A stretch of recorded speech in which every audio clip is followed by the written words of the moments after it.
Welcome back to Beginner's Breadboards, my electronics learning journey.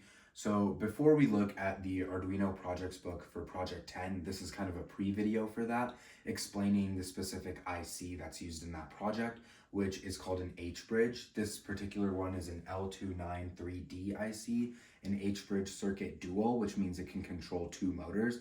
The H-bridge is a little bit of a complicated IC, so to explain it in more detail, we're making this video. So as we know from the previous project, the motor has two terminals, and dependent on which terminal you connect ground and your power to, the motor will spin in a different direction.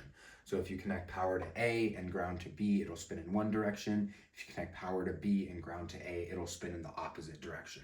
So the H-bridge allows you to spin the motor in opposite directions without physically having to change any wires on your circuit. So the general concept behind it is there's 4 switches, and dependent on which switches you close, the motor will spin in one way. So if you close switch 1 and switch 3, it'll spin in one way. Closing switch 2 and switch 4 will spin in the other way. If you close both switches on either side here, the motor will break. So one side is the motor supply and one side is ground.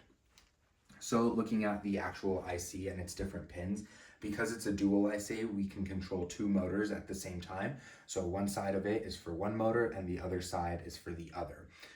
This IC has 2 power pins, VCC. One of them runs off of 5 volts. This is for all the control signals to IC. Just like an Arduino, it runs off of 5 volts. But to actually power the motor, this IC uses a 9-volt pin to power the actual motor. So going off of one side of the pin, the first one we have is the enable pin. So if the enable pin is high, it allows the motor to spin. If it's grounded, it'll disable the motor. Connecting this pin to a PWM pin for the Arduino allows you to also control the speed of the motor depending on what signal you put into it.